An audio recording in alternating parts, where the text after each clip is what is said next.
আজকে আমরা শুরু করব হচ্ছে ভোল্টেজ রেগুলেশন, বুঝতে পারছেন? তো ভোল্টেজ রেগুলেশন আমি যেভাবে করাবো আপনারা হয়তো আমার সাথে একমত হইতেও পারেন, আবার নাও পারেন, তাতে মন খারাপ করা যাবে না, বুঝতে পারছেন? যদি আপনাদের কোনো প্রকার দ্বিমত থেকে থাকে যে না ভাই আপনার সাথে আমি আর্গিউ করতে রাজি, আপনি আমার সাথে আর্গিউ বসতে পারেন, কোনো সমস্যা নেই, আমি আপনার সাথে আর্গিউ করতে রাজি আছি, কোনো সমস্যা নেই। কিন্তু রেগুলেশন মানে মানে এতটা কনফিউজিং একটা টপিক, আমি গতবারের যে প্রিভিয়াস লেকচারগুলো আমার আছে ইউটিউব চ্যানেলে, ওগুলোতে কিন্তু রেগুলেশন আমি করাই নাই, কারণ আমি নিজেই কিছু কনফিউশনে ভুগতেছিলাম। তো এই জন্য রেগুলেশন আমি গতবার করাই নাই, কিন্তু এবার আমি সাহস নিয়ে হাত দিচ্ছি রেগুলেশনে, সমস্যা নেই। তো মানে ব্যাপারগুলো এরকম, মানে শুনে তো মনে করতে পারি আর রেগুলেশন কি, no load minus full load by rated ভাগ করে দিলে রেগুলেশন, ব্যাপারটা এরকম না। আমরা ফিল করবো রেগুলেশন জিনিসটা কি, রেগুলেশন কম হওয়া ভালো না বেশি হওয়া ভালো। যেমন আমরা বলছি এফিসিয়েন্সি মান বেশি হওয়া ভালো। এফিসিয়েন্সি মান কেন বেশি হওয়া ভালো? কারণ দক্ষতা ইকুয়াল টু আমরা কি বলি বলেন, আউটপুট পাওয়ার বাই কি বলেন, ইনপুট পাওয়ার, তাই কিনা? এরকম তো। তাহলে দেখেন তো, আমরা যদি দক্ষতা যদি বেশি হয় তার মানে আউটপুট পাওয়ারও কি হবে, বেশি হবে। কথা বুঝছেন নাকি বোঝেন না? তাহলে আউটপুট পাওয়ার বেশি মানে কি, ভেতরে লস কম। তার মানে দক্ষতা বেশি চাই না কম চাই? আমি চাই বেশি হোক, কিন্তু রেগুলেশন আমি কি চাই, কম হোক। তো আমরা ফিল করবো কেন রেগুলেশন কম হওয়া ভালো, কেন রেগুলেশন বেশি হওয়া ভালো না, এফিসিয়েন্সি বেশি হওয়া ভালো অথচ রেগুলেশন বেশি হওয়া ভালো না, এগুলো আমরা দেখবো। এবং যত বই দেখা হয়েছে রেগুলেশনের জন্য, অনেকগুলো বই দেখা হয়েছে, সবগুলো বইয়ের রেফারেন্স আমরা টানবো। হ্যাঁ, এরকম বই না যে রেজোনেন্স বা এইগুলো গাইড বই না আর কি বাজারে, বুঝতে পারছেন? তো রেগুলেশন নিয়ে যথেষ্ট পরিমাণ কনফিউশন ছিল, এবং আমার ক্লাস দেখার পর আপনাদের মনে আরো কনফিউশন জাগবে, বুঝতে পারছেন? তো আপনারা কনফিউশন নেওয়ার জন্য রেডি হন, এটা হচ্ছে কথা। রেগুলেশন একটা খুবই মানে ভয়ানক টপিক আর কি, বুঝতে পারছেন? তো যতটা মিনিমাইজ করে পারা, যতটা সহজ করে রিপ্রেজেন্ট করা যায় আপনারা সেগুলো ট্রাই করবো আমি। তাহলে শুরু করতেছি আমরা ভোল্টেজ রেগুলেশন, বুঝছেন? দেখবেন যে 4-5টা বইয়ের রেফারেন্স আমি দিচ্ছি, দেখবেন যে একটা বইও একজন আরেকজনের সাথে কোনো মিল নাই, কারো কোনো মিল নেই, যে যেভাবে নিজের মতো করে ডিফাইন করছে। সুতরাং আমি তো ভাই গরিব মানুষ, আমি আমার মতো করে ডিফাইন করবো নাকি? না না, অত বড় কথা আমরা না বলি। তাহলে প্রথমে আমরা বলতে পারি, শুরু করতেছি কি বলেন, ভোল্টেজ রেগুলেশন, দেখি না? তাহলে দেখবো ভোল্টেজ রেগুলেশন কি, হ্যাঁ, কেন হয়, কি জন্য হয়, সব কিছু আমরা দেখবো। আচ্ছা, তাহলে ভালো করে দেখি নাকি। হ্যাঁ, ভোল্টেজ রেগুলেশন, আগে একটা ভোল্টেজ রেগুলেশন সংজ্ঞাটা আমরা দিয়ে নিই, ঠিক আছে? পরে ভোল্টেজ রেগুলেশনের ফিল পরে বোঝেন, আগে আমাদের আমি কোন স্ট্র্যাটেজি দেখা সেটা হচ্ছে দেখার বিষয় একটা। দেন আমার প্রথম যে স্ট্র্যাটেজি, ভোল্টেজ রেগুলেশন, ভিআর সংক্ষেপে লিখলাম, বুঝছেন? ভোল্টেজ রেগুলেশন, পার্সেন্ট তো পারবেন, 100 দ্বারা গুণ করে দিলে পার্সেন্টে চলে যাবে, এরকম বিষয় না। তাহলে এটা হবে V2 no load minus V2 load, এটার শুধু মান নিয়ে কাজ করবো, এটার শুধু মান নিয়ে কাজ করব, ডিভাইডেড বাই লোড ভোল্টেজ, ঠিক না? এটা হচ্ছে একটা ডেফিনিশন তার, অর্থাৎ no load voltage minus load voltage by কত হবে, লোড ভোল্টেজ। আমি যদি এভাবে বলার ট্রাই করি, দেখেন আপনি বুঝবেন, এই হচ্ছে আমার কি বলে ট্রান্সফরমার, তাই কিনা? তাহলে ধরেন এটা যদি ট্রান্সফরমার হয়, ধরেন এটা আমার কি প্রাইমারি, তাই না? তাহলে এই পাশে কি থাকবে, সোর্স থাকবে, আর এটা কি বলেন সেকেন্ডারি, এই পাশে কি থাকবে বলেন, লোড থাকবে, তাই কিনা?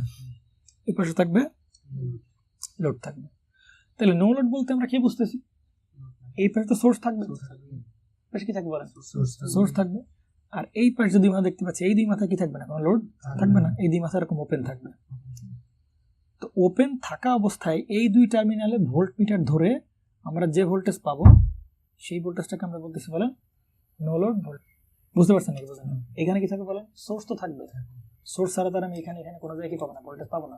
তাহলে এখানে সোর্স থাকবে, এবং সেকেন্ডারি কি থাকবে, খোলা থাকবে, লোড লাগাবো না, লোড আমি লাগাবো না। এই অবস্থায় এই দুই প্রান্তে আমরা যে ভোল্টেজটা পাবো, অর্থাৎ এই দুই প্রান্তে যে ভোল্টেজ পাবো, এই দুই প্রান্তের মাঝখানে ওই ভোল্টেজটাকে আমরা কি বলবো, নো লোড ভোল্টেজ।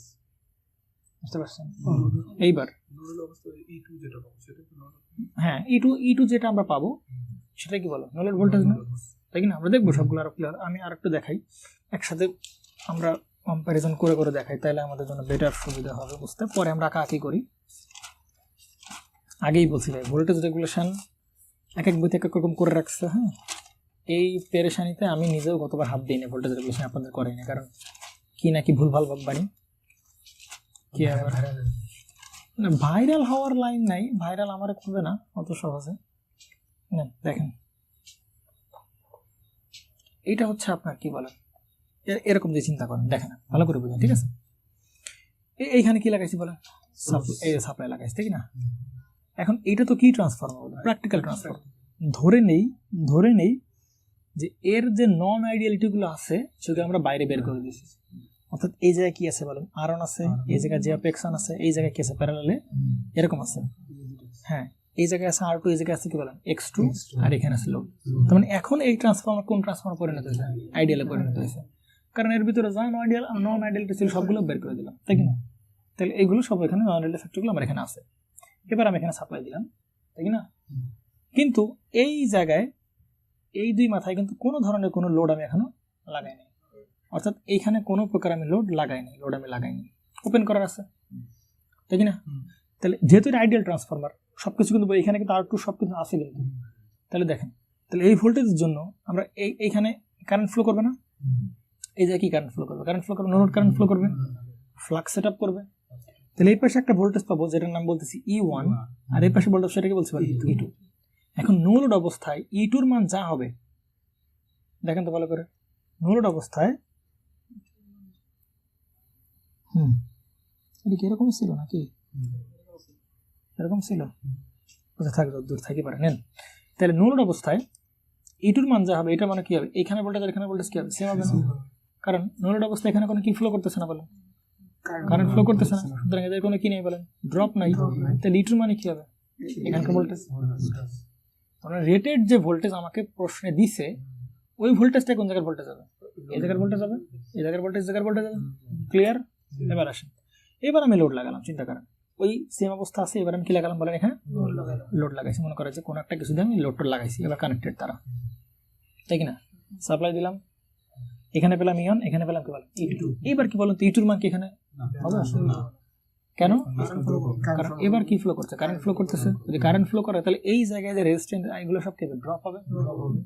তাহলে এবার বলেন লোডের অ্যাক্রসে যে ভোল্টেজ সেটা কি কমবে নাকি বাড়বে, কমে যাবে।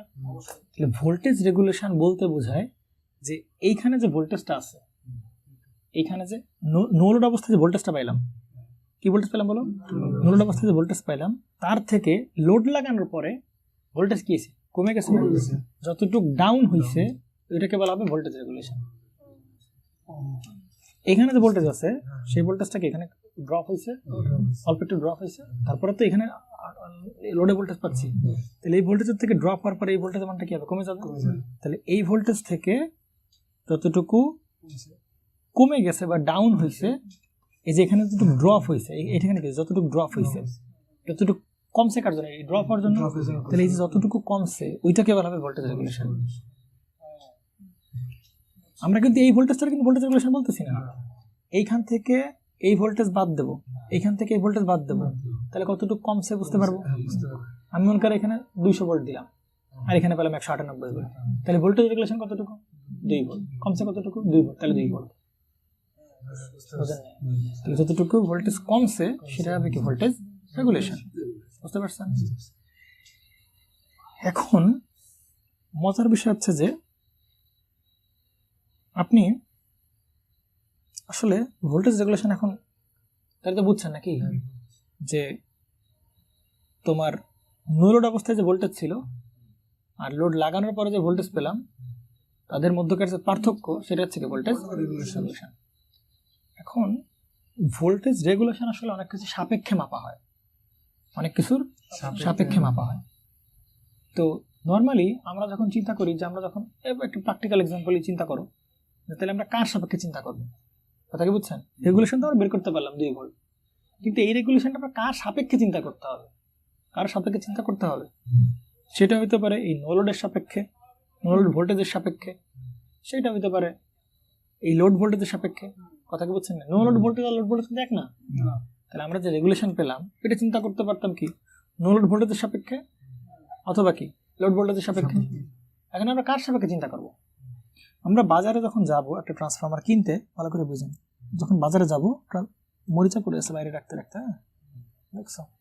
তাহলে আমরা যখন একটা ট্রান্সফরমারকে বাজারে কিনতে যাব তখন আমরা আমরা আমরা কি তার রেটিং থেকে কিনবো, ঠিক না? রেটিং দেখে তো কিনবো। এবং সব থেকে জরুরি বিষয় হচ্ছে, রেটিং এর চেয়েও সব থেকে জরুরি বিষয়, ওই যে কালকে তুমি আমার বলছিলে না ভাই জেনারেটর কিনবো বাসার জন্য, তাহলে আমার মাথায় রাখতে হবে ভাই ওই ট্রান্সফরমার দিয়ে আমি কি কি লোড চালাবো। অ্যাকচুয়াল পারপাস তো এটা নাকি? দোকানদারকে গিয়ে তো বলতে হবে ভাই আমি এই ট্রান্সফরমার দিয়ে আমি এত এই এই এই এই লোড আমি চালাবো। তাহলে আমি যা কিছু কিনি না কেন, অ্যাকচুয়াল পারপাস কিন্তু কার?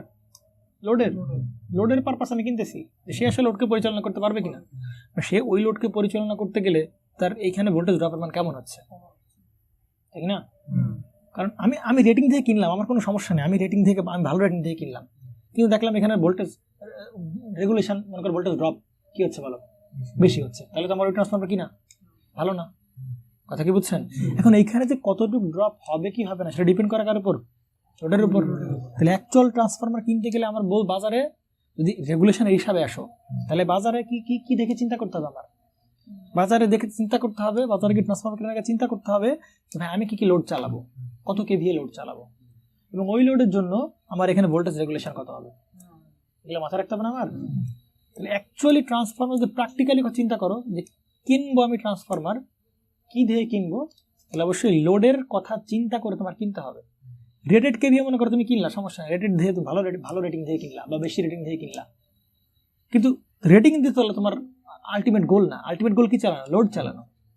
লোড যদি চালানো হয় তাহলে লোডের জন্য এখানে ড্রপ কত হবে সেটা তো মাথায় রাখতে হবে।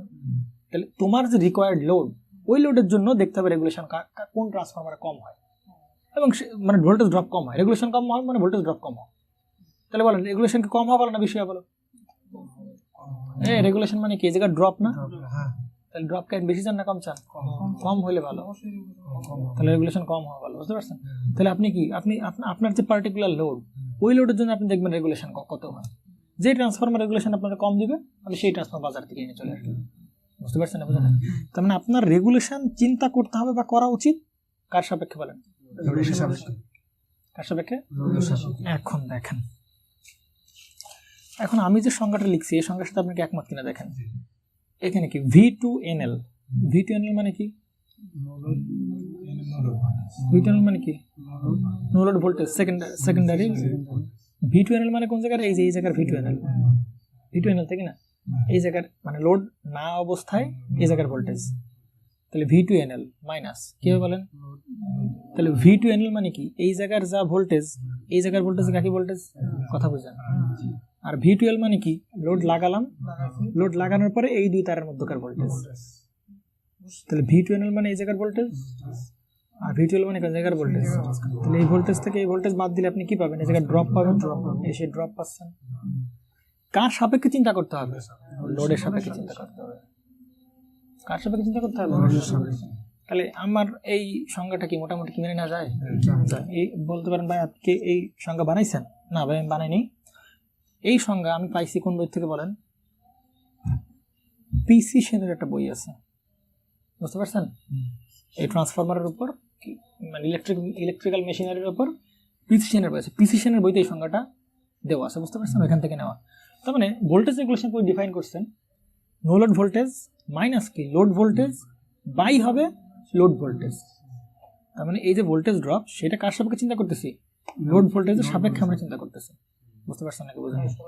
আপনারা কি যাবেন? ঠিক আছে নাকি? এখন এই যে আপনি যে পাইলেন এটা কোন বইতে আছে বলেন? পিসি সেনের। আপনি জানবেন নাম শুনেন, বুঝতে এক এক রেফারেন্স ধরে ধরে দিয়ে দেখেন। এবার দেখেন আর এক বইতে লেখা আছে V2NL minus V2FL divided by কি লাগাইছো? VFL। একই কথা কিভাবে?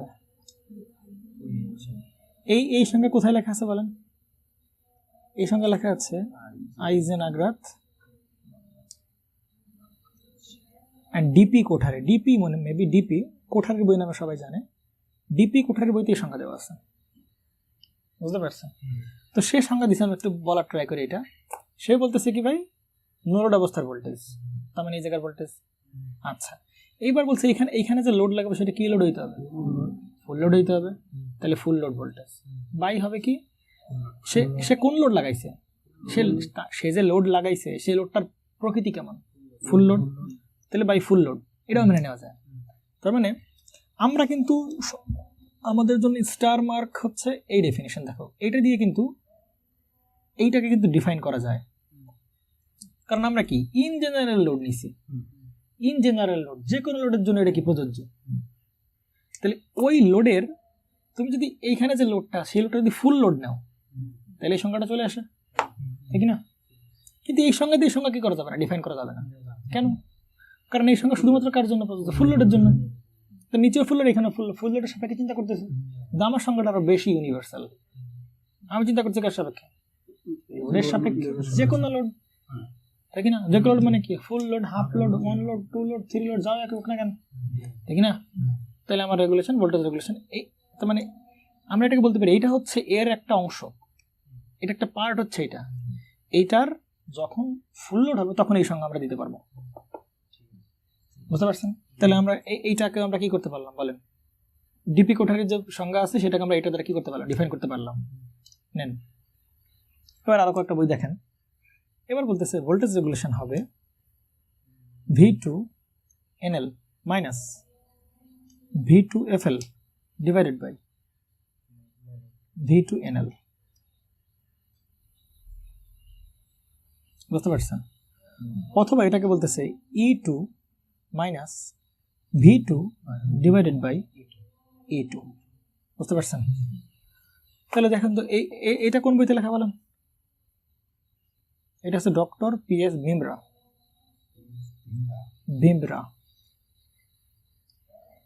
এর বই থেকে নেওয়া হয়েছে।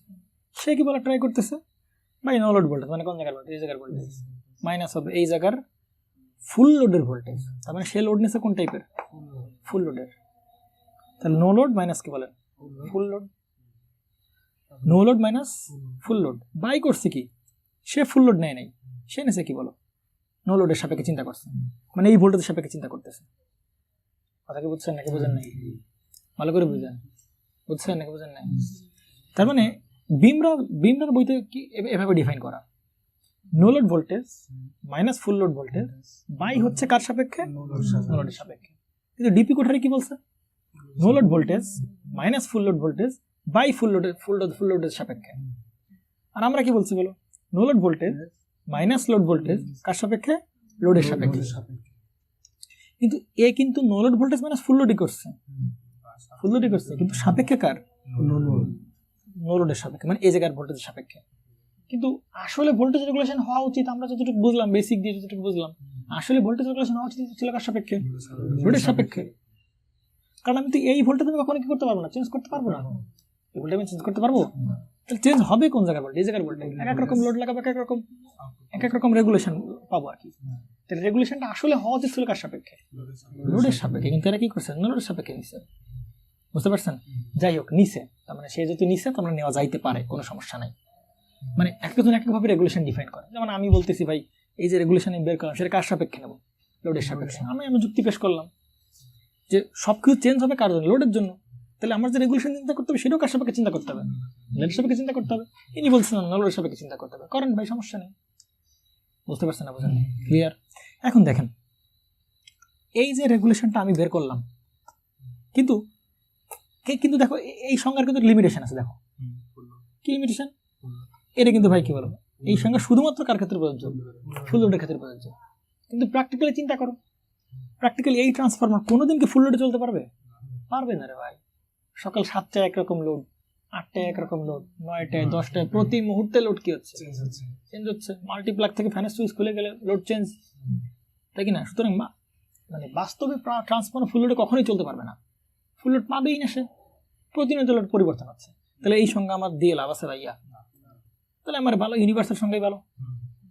আমি V2 no load minus V2 load লাগবো, বাই কি রাখবো, V2 লোড রাখবো। এখন দেখেন তার মানে এই সংখ্যাটাকে আমি আরেকবার ডিফাইন করতে পারি, যেহেতু এ কার সাপেক্ষে নিচে লোডকে, সেকেন্ডারি না, ভোল্টেজ রেগুলেশন ডিসিশন নো লোডের সাপেক্ষে, তাহলে আমরা এইটা আমাদের সংখ্যাটা কি করতে পারি বলো, no load minus load by V2 no লোডের সাপেক্ষে কি করতে পারি, চিন্তা করতে পারি। কিন্তু এই যে রেগুলেশন আমরা দেখতেছি, এই যে রেগুলেশন পেলাম না, এই রেগুলেশনটাকে আমরা বলি হচ্ছে আপ রেগুলেশন। কি রেগুলেশন বলেন? Up regulation. আর এই রেগুলেশনটাকে বলে কি রেগুলেশন বলেন? Down regulation. কেন ডাউন রেগুলেশন? অ্যাকচুয়ালি রেগুলেশন কিন্তু এইটুকু, ভোল্টেজ ড্রপ। রেগুলেশনটা কি বলো? Voltage drop. কিন্তু তাকে কার সাপেক্ষে চিন্তা করছে এটা একটা বিষয়। এখানে লোডের সাপেক্ষে, এখানে কার সাপেক্ষে? লোডের সাপেক্ষে। এবার বলুন তো এই মানটা বড় নাকি এই মানটা বড়? উপরটা তো দুজনের সেম, এই মানটা বড় নাকি এই মানটা বড়? নো লোড বড়। আরে ভাইয়া নো লোড মানে কোন জায়গায়? এই জায়গা। আর লোড মানে কোন জায়গায়? এই জায়গা। তাহলে এই জায়গার ভোল্টেজ নো লোড বেশি হবে, আর লোড কি হবে? কম হবে। নো লোডের ভোল্টেজ তাহলে বেশি, তাহলে নো লোড ভোল্টেজ যদি বেশি হয় তাহলে ওভারঅল এই মানটা কি হবে? কমে যাবে, কারণ বড় জিনিস দিয়ে ভাগ দিলে মান কি ছোট হয়ে যায়। এই জন্য বলা ডাউন রেগুলেশন বলা হচ্ছে। বুঝতে পারছেন? এটা কি বলা হচ্ছে বলেন? এটা কি V2 এর মান কম্পারেটিভলি কম, সুতরাং ছোট জিনিস দিয়ে ভাগ দিলে মান কি বড় হয়ে যাবে। Up regulation. Normally down regulation নিয়ে কোনো কাজ করা হয় না, আপ রেগুলেশন নিয়ে আমরা কাজ করব। বুঝতে পারছেন? দেন আরও কয়েকটা ডেফিনেশন আমরা দেই, আরও কিছু রাইটারকে আমরা ট্রেনে ধরে আনি, আরও কিছু রাইটার এরকম ডেফিনেশন দিছে আর কি। V2NL minus V2FL divided by V2 rated বলছে আর কি। ঘুরে ফিরে কিন্তু বুঝতে পারছেন, এই যে V2 রেটেড, তাই কি না? তাহলে এইটাই তো সেটা নাকি? কারণ নো লোড ভোল্টেজ তো কি বলে রেটেড ভোল্টেজ না, এই জায়গার ভোল্টেজটা কি ভোল্টেজ? রেটেড ভোল্টেজ না, এই রেটেড ভোল্টেজ নিচে আছে। এরাও সেই নো লোডের সাপেক্ষে চিন্তা করছে। আর এখানে তো V2 কি বলেন? ফুল লোড না, তাহলে এইটা একটা হইতে পারে সংজ্ঞা, আরো বিভিন্ন সংজ্ঞা দিয়েছে। V2NL মাইনাস V2L, হ্যাঁ নেন, এটা কত বলেন? V2 rated voltage. বুঝতে পারছেন নাকি?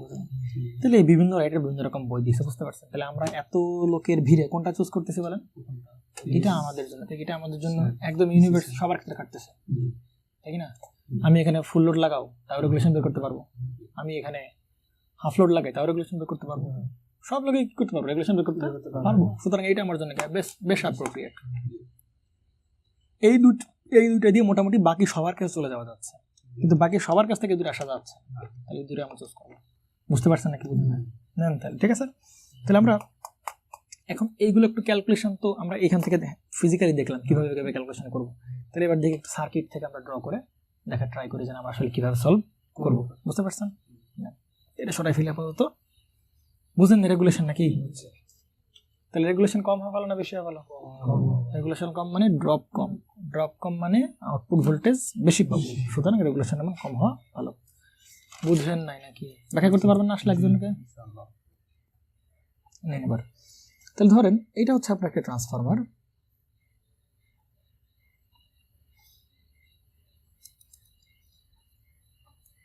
এই হচ্ছে আপনার কি ট্রান্সফরমার, তাই না? এই ট্রান্সফরমারটার ধরেন প্র্যাকটিক্যাল ট্রান্সফরমার, তাই কি না? তাহলে আমার তো এর যে নন আইডিয়াল পার্টগুলো সেগুলো কি করে ফেলতে পারি? বের করে ফেলতে পারি। তাহলে এর নন আইডিয়াল পার্ট মনে করো এই যে সে R1, আর এইটা কি বলেন? J of X1, তাই কি না? এভাবে রাখতে পারি। আর এই হচ্ছে আপনার কি বলেন, এরকম তো নাকি?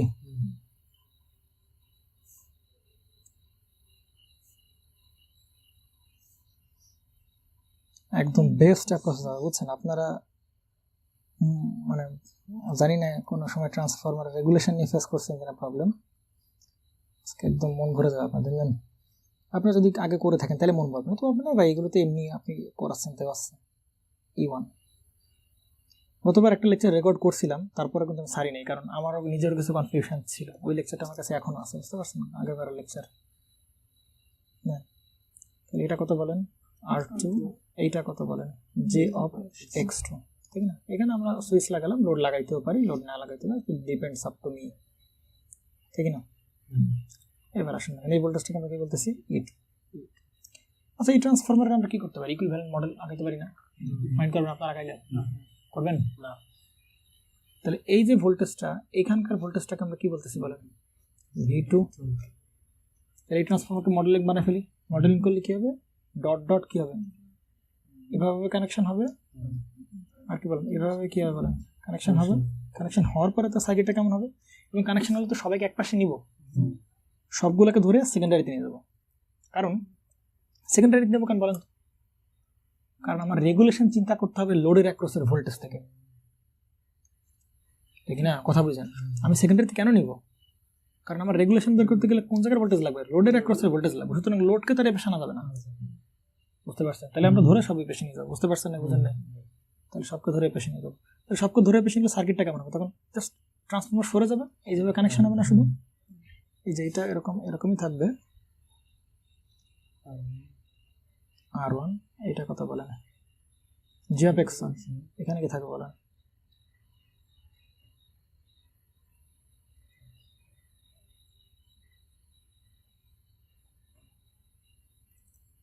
R0 এখানে কথা বলেন, জি অফ এক্স আর সি আর কি, হ্যাঁ। আর এই সেই দুইটা প্রান্ত কি এসে বলেন, এখানে কানেক্ট হয়েছে এই দুই প্রান্ত। এখন এগুলো সব প্রাইম হয়ে যাবে না, ডাবল প্রাইম হয়ে যাবে না? ডাবল প্রাইম কেন হবে বলুন তো, সেকেন্ডারিতে গেছে। আর এইগুলো তো জাস্ট এখানে কি হবে, এখানে অ্যাটাচড হয়ে যাবে। এটা কত বলা, R2, এটা কত, জি অফ X2, বুঝতে পারছেন নাকি, বুঝেন না? তাহলে এই হচ্ছে আপনার সেই অবস্থা। ছোট্ট একটা প্রশ্ন বলো, হ্যাঁ ছোট্ট প্রশ্ন বলো। ওই যে আমরা ওপেন সার্কিট আর শর্ট সার্কিটে করি, ওটা যদি উল্টায় দেয়, মানে ওই লো সাইডে ওপেন করে হাই সাইডে শর্ট করে, মানে কম্পোনেন্ট মাপছে, আর মানে দুটো উল্টা দিছে, ওই সময় আমরা যে ইকুইভ্যালেন্ট যে মানগুলো পাবো, সেগুলো আছে কোন সাইডে গুলো পাবো? যে সাইডে টেস্ট করছো ওই সাইডে পাবো। ওই সাইডে যখন আমরা ইকুইভ্যালেন্ট মডেলটা আঁকতে পারবো, তখন কি এটাকে আমরা সেকেন্ডারিতে রেফার করা লাগবে? মানে যে এই দুটাকে কি সেকেন্ডারিতে তোমাকে তো এরকম বলবে তাই না, 220/240 তাই কিনা, আবার 440 এরকম তো বলবে তাই কিনা। তাহলে তোমার যদি বলে ওপেন সার্কিট টেস্ট OCT করতে বলে, তো নর্মালি কি করো, হাই সাইড ওপেন করো, ডাটা পাও সব কোন সাইডের, এ সাইডে।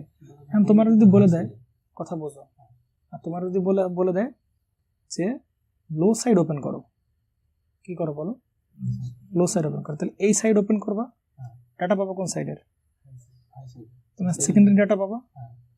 তাহলে যদি তোমার এই ডাটাগুলোকে প্রাইমারিতে নিতে বলে, তাহলে এই প্রাইমারিতে নিবা, সেকেন্ডারি থেকে প্রাইমারিতে নিবা, সমস্যা কি, সেকেন্ডারি থেকে প্রাইমারিতে নিবা। আর যদি ওপেন সার্কিট হয়, শর্ট সার্কিটে একই তো কথা রে ভাই, শর্ট সার্কিটে কোন সাইড শর্ট করতে হয়, লো সাইড। এই ফালতু প্রশ্ন, চিন্তা করো ভাই, করতে না, বুঝতে পারছেন নাকি, বুঝেন না? ভালো করে দেখেন। তাহলে এই জায়গার এই যে আমি সুইচ লাগাবো, ওটাকে পরে আর কি, ঠিক আছে?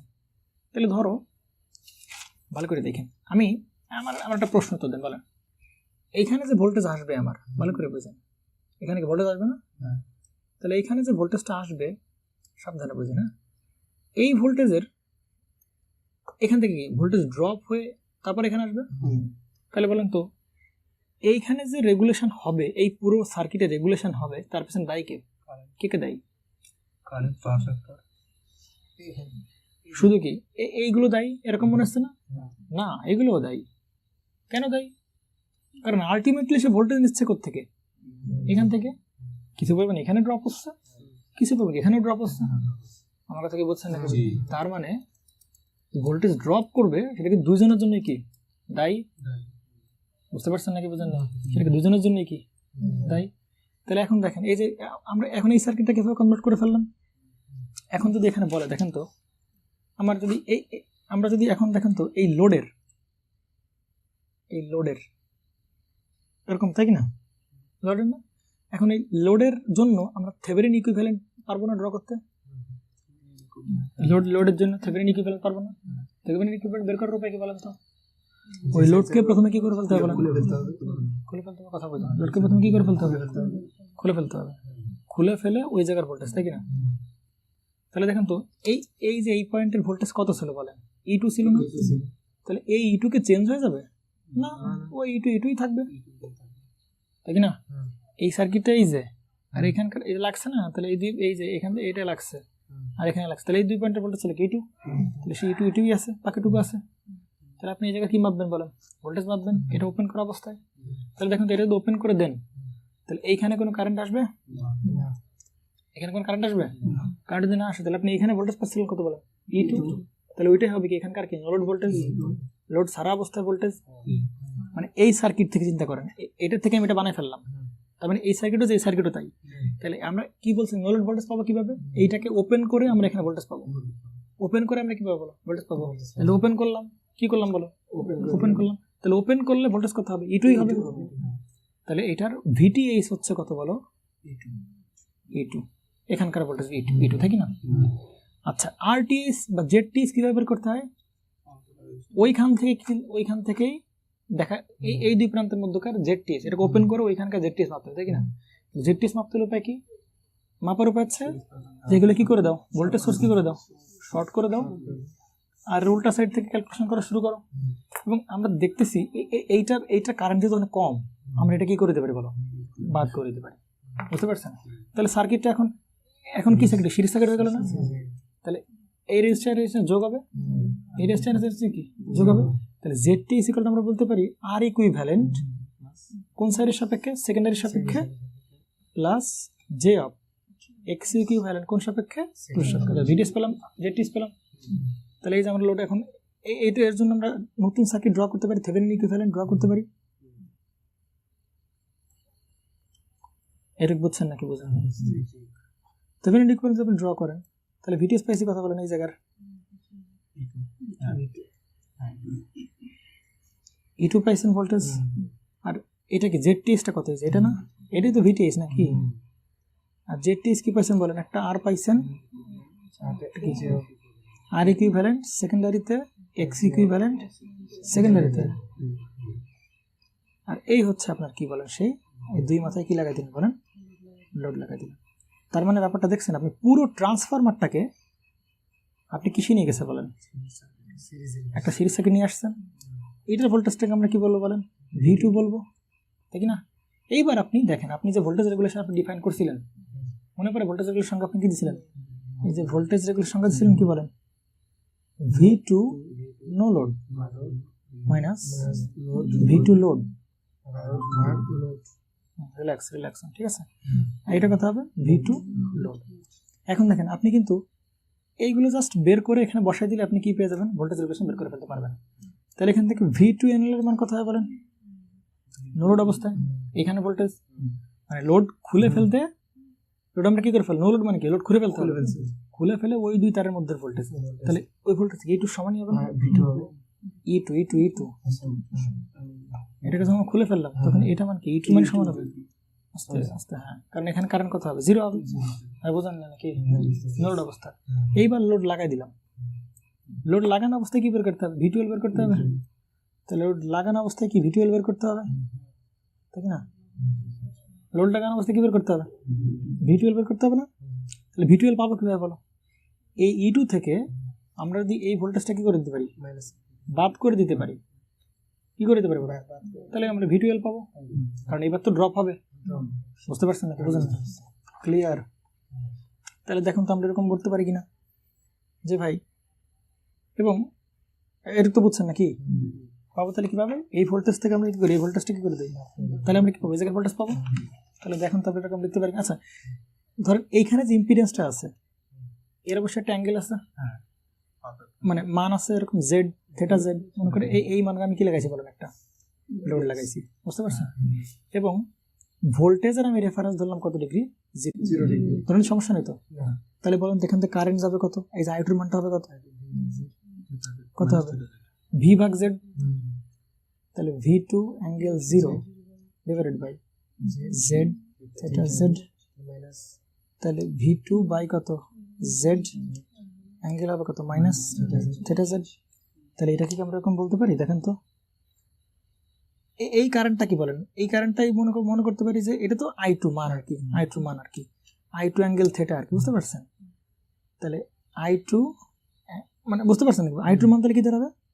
I2 মান দাঁড়াবে V2 by Z angle of কত বলেন? Minus theta Z। বুঝতে পারছেন নাকি? বুঝলেন? তাহলে এইটাকে আমরা এরকম ভাবে লিখতে পারি, যদি আমি এইটাকে I2 ধরি, তার অ্যাঙ্গেল কত বলেন? মাইনাস θz না? আমি যদি এটাকে কারেন্টের মান ধরি, এটা কারেন্টের অ্যাঙ্গেল না? তাহলে আমরা এরকম বলতে পারি যে এখানে যে কারেন্টটা ফ্লো করবে, ওই কারেন্টের মানটা হবে I2 অ্যাঙ্গেল মাইনাস θz। পারি কিনা বলতে পারেন? বলতে পারি তো নাকি? কারেন্টটা ফ্লো করতেছে, তাহলে কারেন্টটা আমরা ধরে নিলাম। কারেন্টটা কি করলাম বলো? তাহলে ব্যাস এবার আসো, তাহলে কি করবো বলো? আমরা যে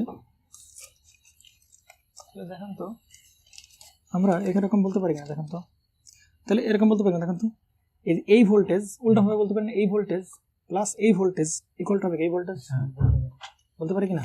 সেটা করি। তাহলে ভোল্টেজ কত বলেন? V2 অ্যাঙ্গেল কত বলেন? 0 প্লাস এই ভোল্টেজ প্লাস এই ভোল্টেজ, তাহলে এই ভোল্টেজ কত হবে? I2 angle of minus θz into কত হবে এই জায়গার। তাহলে এই দুইটার কম্বিনেশনটাকে আমরা বলতে পারি কি? Z equivalent angle theta equivalent, বলতে পারি কিনা বলেন? কারণ এই দুটোকে আর প্লাস জে অফ এক্স এর করলে তো এরকম হবে, তাই না? একটা মান পাবো আর কি পাবো? অ্যাঙ্গেল পাবো। তাহলে এই কারেন্ট ইন্টু এই জায়গার ইম্পিডেন্স, তাহলে কি বলেন? জেড ইকুইভ্যালেন্ট অ্যাঙ্গেল কত বলেন? থেটা ইকুইভ্যালেন্ট, কারণ এটা তো বসাই যাবে, ঠিক আছে? তাহলে এই ভোল্টেজ প্লাস এই ভোল্টেজ, তাহলে ইকুয়াল কত হবে? E2 ইকুয়াল কত বলেন? E2। এখন E2 তো মান বের করতেছি আমরা, তাই না? তাহলে E2 কিছু একটা অ্যাঙ্গেল আসবে আমরা জানি, কিন্তু তার অ্যাঙ্গেল আসবে এটুকু শিওর, কিন্তু সেটাকে আমরা জানি না যে কোন অ্যাঙ্গেল আসবে। বুঝতে পারছেন? এবার আসেন দেখেন তো, আমরা একটা কাজ করতে পারি। তাহলে আমরা বের করবো কি? রেগুলেশন বের করবো না? বের করবো মানে কি? No load voltage minus load voltage by কত হবে? Load voltage. তাহলে দেখেন তো, নো লোড ভোল্টেজের মান আমরা কি বের করে রেখে আসছি বলেন? E2। এই জায়গার ভোল্টেজটা কি? No load voltage minus V2L, মানে কি এই জায়গায় লোড ভোল্টেজ। তাহলে এই জায়গায় লোড ভোল্টেজ আমরা কি ধরছি বলো? V2 অ্যাঙ্গেল 0, মানে শুধু V2 লিখতে পারি ডিভাইডেড বাই V2L এর ভোল্টেজ কি? V2 ধরছি, V2 অ্যাঙ্গেল 0 তাহলে কি V2 না? এই মানটাই কি করতে হবে বলেন? বের করতে হবে। এটাই বের করতে পারলে সেটাই কি? Voltage regulation. তাহলে দেখেন ভালো করে, আপনি E2 রাখছেন এই পাশে, আপনি যদি V2 কে এই পাশে নিয়ে যান, তাহলে কি হবে? তাহলে E2 মাইনাস V2 অ্যাঙ্গেল দেওয়া লাগবে না, কারণ 0। আর এই পাশে কি আছে বলেন? I2 Z ইকুইভ্যালেন্ট, এভাবে বলতে পারি, এই দুটো গুণ করতে পারি, আর গুণের সময় অ্যাঙ্গেলগুলো কি হয়ে যায়? যোগ হয়ে যায়। তাহলে কত হবে? থেটা ইকুইভ্যালেন্ট মাইনাস কত বলেন? থেটা Z, এরকম বলতে পারি কিনা অ্যাঙ্গেল? পারি তো। আমার তো E2 মাইনাস V2, এটা তো ভোল্টেজ ড্রপ, তার মানে ভোল্টেজ ড্রপ কোনটুকু? এইটুকু ভোল্টেজ ড্রপ না? ভোল্টেজ ড্রপ কোনটুকু? এইটুকু না? দেখো তো, এই যে I2 এর সাথে Z ইকুইভ্যালেন্ট গুণ আছে, I2 এর সাথে Z ইকুইভ্যালেন্ট গুণ আছে, আর তার অ্যাঙ্গেলগুলো যোগ হয়ে গেছে, এই তার অ্যাঙ্গেলগুলো যোগ হয়ে গেছে। এটাই তো ভোল্টেজ রেগুলেশন। এখন কার সাপেক্ষে চিন্তা করতে হবে? লোডের সাপেক্ষে চিন্তা করতে হবে। লোডের ভোল্টেজ কত বলো? V2। তাহলে আমরা কি করবো? উভয় পাশে কি দিয়ে ভাগ দেবো বলো? V2 দ্বারা ভাগ দেবো। এই পাশে V2 দ্বারা ভাগ দিলাম, ও পাশেও I2 Z ইকুইভ্যালেন্ট, আর কত বলেন? থেটা ইকুইভ্যালেন্ট মাইনাস কত বলেন? থেটা Z ডিভাইডেড বাই কত হয় বলেন? V2। তাহলে এই হচ্ছে আপনার সেই কি বলেন? Voltage regulation. এই যে এটা হচ্ছে কি আপনার সেই ভোল্টেজ রেগুলেশন। বুঝতে পারছেন নাকি? পারা যাবে নাকি যাবে না? ঠিক আছে, নেন ভোল্টেজ রেগুলেশনের প্রুফ দেখবো আর কি, মানে ডিটারমিনেশন অফ ভোল্টেজ রেগুলেশনের যে ফর্মুলা সেটা আমরা দেখবো আর কি। Determination of exact formula of, এটাকে আমরা বলতে পারি ভোল্টেজ রেগুলেশন। তাহলে আমরা ভোল্টেজ রেগুলেশনের যে প্রুফ ফর্মুলা, ওই ফর্মুলা আমরা কি করতেছি? ডিরাইভ করতেছি, তাই না? বুঝতে পারছেন নাকি? বোঝেন? ওইটা আমরা ডিরাইভ করার চেষ্টা করতেছি আর কি। তো ভোল্টেজ রেগুলেশনের এই ফর্মুলা ডিরাইভ করতে গেলে আমরা ভোল্টেজ রেগুলেশনের জন্য একটা সার্কিট ডেভেলপ করছিলাম না? এটা কি করছি? সার্কিট ডেভেলপ করছিলাম কিনা? সার্কিটটা কেমন ছিল এরকম না? মানে থেভেনিন ইকুইভ্যালেন্ট যেটা আমরা ড্র করছিলাম, ওইখানে কি ছিল বলো? ওইখানে ছিল হচ্ছে এরকম, এটা কি E2, তাই কিনা? আর এইখানে সব কিছু আনছিলাম আমরা আর ইকুইভ্যালেন্ট টু, এবং এটা হচ্ছে কত বলো? X equivalent two. এইদিকে হৃদয়, আর এই জায়গায় কি লাগানো ছিল বলো? লোড লাগানো ছিল, তাই কি না? ওকে, তাহলে এইটার এইখানের যে ভোল্টেজ সেটাকে আমরা বলতেছিলাম যে লোড ভোল্টেজ, বা ওইটাকে বলছিলাম কি বলো, V2, এবং যে লোড লাগাইছিলাম ওইটার অ্যাঙ্গেল ধরতেছি কি বলো, জেড থেটা জেড, তাই কি না? তাহলে ধরলাম, তাহলে এখান থেকে কি ফলো করবে বলো, কারেন্ট ফ্লো করবে না এখান দিয়ে, তাই কি না? তাহলে এখানে কারেন্টটা যে ফ্লো করবে সেই কারেন্টের নাম বলতে পারি আমরা কত বলো, I2 বলতে পারি। আর যেহেতু এখানে যে লোড টোড আছে তাহলে অ্যাঙ্গেল থাকবে না। তাহলে এখন দেখো, তাহলে এই যে I2 আর কি V2, তাই কি না? তাহলে V2 এর অ্যাঙ্গেল আমরা কি ধরলাম বলো, 0 ধরলাম। তাহলে আমি ধরে নিলাম V2 এর অ্যাঙ্গেল কত হবে, 0। তাহলে আমরা কি এই কারেন্টটা মানটা পেয়ে যাবো না আমরা, পাবো কিনা বলো? তাহলে এই কারেন্ট মান যদি বের করি তাহলে কীভাবে বের করবো, I2 equal to V2 angle 0 divided by কত হবে বলো, Z থেটা Z। তাহলে এখান থেকে মান পাবো কত বলো, V2 বাই Z, কিন্তু অ্যাঙ্গেল হবে কত বলো, মাইনাস থেটা Z। এরকম হবে কিনা বলো? এটা হচ্ছে কি তার, এটা হচ্ছে কি তার, এটা হচ্ছে তার মান, আর হচ্ছে কি তার অ্যাঙ্গেল, বুঝতে পারছেন? তাহলে আমরা এইবার এই সার্কিটের একটা রেটু ডায়াগ্রাম ড্র করবো। আমরা ট্রাই করব যে ভোল্টেজ রেগুলেশন বের করা, বুঝতে পারছেন? তো আমরা কোনটা বের করার ট্রাই করব, যে এদের ভোল্টেজ, তাই এইটুকু কতটুকু, কতটুকু ভোল্টেজ ড্রপ করতেছে, তাহলে কতটুকু ভোল্টেজ ড্রপ করতেছে, E2 মাইনাস কত বলেন, V2, V2 অ্যাঙ্গেল 0 দেওয়া লাগবে না, ডিভাইডেড বাই হবে কি, কার সাপেক্ষে, লোডের সাপেক্ষে, V2 লোড ভোল্টেজের সাপেক্ষে। এটাকে আমরা কি বলি বলো, ভোল্টেজ রেগুলেশন বলি না? বুঝতে পারছেন না, বুঝেন? তাহলে এই মানটা বের করলেই আমার কার মান বের করা যায়, ভোল্টেজ রেগুলেশন মান বের করে সেটা বের করে ট্রাই করি, ঠিক আছে? তাহলে এই মানটা বের করার জন্য আমরা এই সার্কিটে কি হেল্প নেব, একটা ভেক্টর ডায়াগ্রামের হেল্প নিব। এটা ভেক্টর ডায়াগ্রাম আঁকাও, দেখো। তাহলে আমার রেফারেন্স তো এই যে, এটাকে আমরা কি ধরতে পারি বলো, রেফারেন্স ধরতে পারি না V2, এটাকে আমরা কি ধরতে পারি, রেফারেন্স ধরতে পারি। আচ্ছা, আমরা দেখো তো এরকম বলতে পারি না, এর ভোল্টেজ আর হচ্ছে তোমার এর ভোল্টেজ, এই ভোল্টেজ আর এই ভোল্টেজ, এই দুটো ভোল্টেজ যোগ দিলে আমরা কার মান পাবো, এটার মান পাবো, তাই কি না? তাহলে করো দেখো, তাহলে বলতে পারি যে E2 ইকুয়াল টু হবে V2, V2 অ্যাঙ্গেল 0 দেওয়া লাগবে না, দেওয়া লাগবে না, E2 V2, তাই কি না? আচ্ছা, তাহলে এরকম বলতে পারি, দেখো তো I2 অ্যাঙ্গেল অফ, I2 এর সাথে অ্যাঙ্গেল কত, থেটা Z ইনটু কি হবে, এর ইম্পিডেন্স, তাই কি না? তাহলে এর ইম্পিডেন্স কত, এরকম বলতে পারি Z ইকুইভ্যালেন্ট, আর এর যে অ্যাঙ্গেল সেটাকে আমরা বললাম কি থেটা ইকুইভ্যালেন্ট, বলতে পারি কিনা বলেন? তাহলে এইটুকু হচ্ছে কি তোমার সেই ড্রপ, তাই কি না? আর ড্রপ প্লাস এই ভোল্টেজ, ড্রপ প্লাস এই ভোল্টেজ ইকুয়াল টু হবে কি বলো, E2। তাহলে সেই E2, বুঝতে পারছেন? তাহলে এবার আমরা দেখেন, তাহলে রেফারেন্স ধরবো কাকে, এটাকে একে আমরা কি ধরবো বলো, রেফারেন্স ধরবো, কারণ V2 অ্যাঙ্গেল 0। তাহলে V2কে আমরা কি ধরলাম, বলা হয় যে রেফারেন্স ধরলাম, এই সেই V2 ধরে নেন, এই হচ্ছে আপনার সেই কি বলেন V2, বুঝতে পারছেন নাকি বোঝেন V2, আর যেহেতু অ্যাঙ্গেল 0 সুতরাং এটা কি হবে, V2 হবে না, বুঝতে পারছেন নাকি বোঝেন নাই, V2 অ্যাঙ্গেল। এবার দেখেন তো V2 থেকে V2 আর এই দেখেন যে I2, তাহলে I2 কোন বরাবর দেখাবো, I2 দেখাবো V2 থেকে সে কত ডিগ্রি লেগে থাকবে, থেটা Z পরিমাণ লেগে থাকবে, তাই কি না? বুঝতে পারছেন? তাহলে I2 V2 থেকে মাইনাস থেটা Z এ থাকবে। তাহলে V2 থেকে মাইনাস থেটা Z মানে কোন দিকে, পজিটিভ দিকে না, এই দিকে না, মানে ক্লকওয়াইজ না, ক্লকওয়াইজ কি না, ক্লকওয়াইজ মানে তার নেগেটিভ অ্যাঙ্গেল, বুঝতে পারছেন? তাহলে কত ডিগ্রি অ্যাঙ্গেলে থাকবে, মাইনাস থেটা Z। তাহলে এই যে সে ধরেন এই যে এইটুকু হচ্ছে আমার কি বলেন সেই I2, এবং সে কত ডিগ্রি অ্যাঙ্গেল আছে, থেটা Z পরিমাণ অ্যাঙ্গেল, বুঝতে পারছেন? ঠিক আছে, এবার দেখেন তো এই ভোল্টেজের সাথে V2 এর সাথে আমরা যদি এর ড্রপ যোগ দিই, V2 এর সাথে এই R ইকুইভ্যালেন্টের ড্রপ প্লাস এই X ইকুইভ্যালেন্টের ড্রপ, তাহলে এই সব ড্রপ যোগ করলে আমরা কি পাবো বলো, E2 পাবো, বুঝতে পারছেন? তাহলে আমরা এই R ইকুইভ্যালেন্টের ড্রপ বের করি, মানে এর ইকুইভ্যালেন্টের ড্রপ আমরা বের করি, বুঝতে পারছেন? এন্ড এর ইকুইভ্যালেন্টের ড্রপ আমরা কিভাবে বের করব, ওর যে কারেন্ট ইনটু R ইকুইভ্যালেন্ট, বুঝতে পারছেন নাকি বুঝেন? কারেন্ট ইনটু R ইকুইভ্যালেন্ট না, তাহলে V2 থেকে, এবং আমরা কি জানি V2 এর সাথে এটা কি যোগ হবে না, তাহলে V2 শেষ থেকেই এই এর ড্রপ কি হবে, শুরু হবে, বুঝতে পারছেন নাকি বুঝেন নাকি? তাহলে এইখানকার কারেন্ট কত বলো, I2, আর অ্যাঙ্গেল তো বললাম কত বলো, মাইনাস থেটা Z। তাহলে এইটা এই ড্রপটা কোন দিকে দেখাবো, এই I2 এর দিকে দেখাবো না, কোন দিকে দেখাবো বলো, I2 এর দিকে দেখাবো, ঠিক না?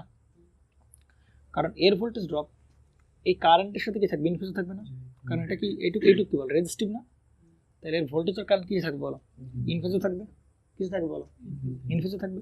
তাহলে ইনফেজে থাকবে মানে I2 যেদিকে আছে এর ভোল্টেজটা কোন দিকে থাকবে, ওই একই দিকেই থাকবে, সেটা কি না? তাহলে এসে ওই একই দিকে রাখলাম আমরা, আমাদের কাছে স্কেল কি আছে? তাহলে I2 এর দিকেই কি থাকবে বলো, এর ড্রপ থাকবে না, তাই না? তাহলে এটাকে আমরা বলতে পারি এই যে I2 এর একই দিকেই থাকবে, I2 যেদিকে, I2 কোন দিকে, এই দিকে না, তাহলে I2 এর ওই একই দিকেই থাকবে আর কি, I2 এর একই দিকে থাকবে, বুঝতে পারছেন? তাহলে এই ড্রপটাকে আমরা কি বলতে পারি, I2 আমরা কি বলতে পারি, R ইকুইভ্যালেন্ট, এই যে I2 ইন্টু R ইকুইভ্যালেন্ট, বুঝতে পারছেন? এবং সেটা এই যে কোন দিকে থাকবে, এই সেই আমি যদি এটাকে এদিকে এমনি রেফারেন্স দেখাই, এটাকে এভাবে দেখাই, তাহলে সে কোন দিকে আছে বলো, ওই থিটা জেড বরাবরই আছে না, I2 যে বরাবর থাকবে ওইটা ওই একই বরাবরই এর ড্রপ থাকবে, কারণ ভোল্টেজের কারণ কি থাকবে বলো, একই দিকে থাকে, বুঝতে পারছেন না? বুঝেন না? না বুঝে থাকলে আমার কিছু করার নেই, নেন এগুলো বহু পড়াইছি। এবার আসেন দেখেন, তাহলে এবার কি এর ড্রপ না, এর ড্রপ প্লাস এর ড্রপ প্লাস এর ড্রপ, তাহলে এর ড্রপ থেকে এর ড্রপ, তাহলে এ কত ডিগ্রি, এর ভোল্টেজের কারণ কত ডিগ্রি লিডে থাকবে, 90 ডিগ্রি না, কি থাকে বলো, 90 ডিগ্রি না? তাহলে এর ইকুইভ্যালেন্ট কত হবে, I2 ইন্টু এর ড্রপ কত হবে, I2 ইন্টু এক্স ইকুইভ্যালেন্ট, তাই কি না? তাহলে এর ড্রপ এর ভোল্টেজ, তাই না? আমরা জানি ইন্ডাকটিভ লোডে বলে কারেন্ট কি হয় বলো, লাগে থাকে না, কার কাছ থেকে লাগে থাকে, ভোল্টেজ থেকে কারেন্ট কিসে থাকে, লাগে থাকে। কিন্তু এখন তো আমরা কারেন্ট জানি, তাহলে কারেন্টের ডিরেকশনে মাথা ব্যথা নাই, তাহলে মাথা ব্যথা কার, ভোল্টেজের ডিরেকশনে। তাহলে কারেন্ট যদি লাগে থাকে তাহলে উল্টাভাবে আমরা কি বলতে পারি, ভোল্টেজ কিসে থাকবে, লিডে থাকবে, তাহলে কত ডিগ্রি লিডে থাকবে, 90 ডিগ্রি। সুতরাং I2 যে বরাবর আছে, I2 কি এইটা, I2 ডিরেকশন না, এইটা I2 ডিরেকশন না, তাহলে এর সাথে কত ডিগ্রি বরাবর থাকবে, 90 ডিগ্রি বরাবর। আর লিড মানে কোন দিকে, উপরের দিকে না, তাহলে এর সাথে এই যে 90 ডিগ্রি করে যে আমরা এই বরাবর দিলাম, এটা হচ্ছে, এটাকে আমরা কি বলতে পারি বলেন, এইটুককে আমরা বলতে পারি I2 x ইকুইভ্যালেন্ট টু, বুঝতে পারছেন নাকি, বুঝেন না? তাহলে এই যে V2 দিলাম, V2 ঠিক আছে, তার সাথে যোগ দিলাম কি এর ভোল্টেজ ড্রপ, তার সাথে যোগ দিলাম কি এর ভোল্টেজ ড্রপ, তাহলে এই যে এই যে এই যে এই যে, তাহলে এই তিনটা ভোল্টেজের যোগফলটাকে আমরা কি বলতে পারি বলো, E2 বলতে পারি না? তাহলে শুরু এই যে, শেষ কই এই যে, তাহলে এদের যোগফলটাকে আমরা কি বলতে পারি বলো, E2 বলতে পারি, বুঝতে পারছেন নাকি, বুঝেন না? তাহলে এই যে এইটুককে আমরা বলতে পারি হচ্ছে কি বলেন, E2। এখন আমার টার্গেট কি বের করা বলেন, E2 মানটা বের করা, বুঝতে পারছেন?